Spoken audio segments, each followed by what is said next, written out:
Hello guys, good afternoon, no? Magandang hapon sa inyong lahat, no?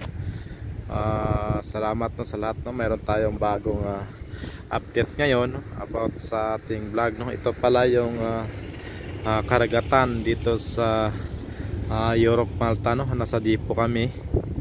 So binidyo ko dito mga lods, no? Ang ganda ng mga tanawin dito mga lods. Ayan yung lods. Yan, maganda yung mga tanawin nito lods, no? Mga ka-OFW, no?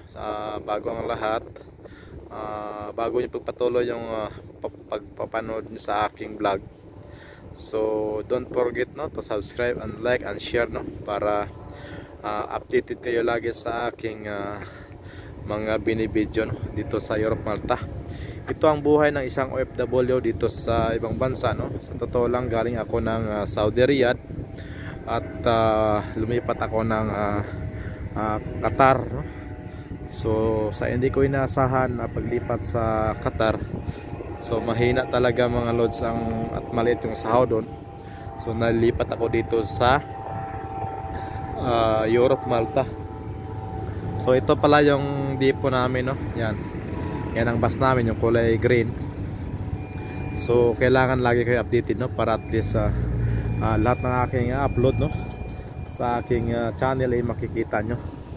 So ito pala yung sa likod ng dipo namin, no, sa Siargao.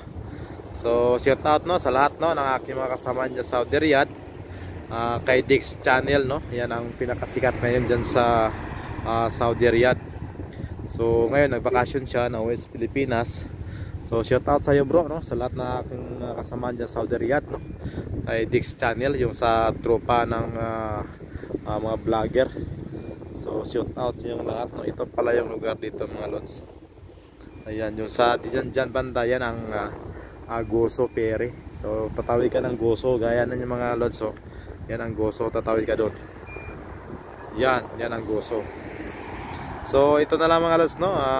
Sa susunod ko na upload, sasabihin ko kung paano ako nag-apply ito galing ng Qatar, no, kung ano kahirap. So tiniis ko lang talaga, no, para sa pamilya.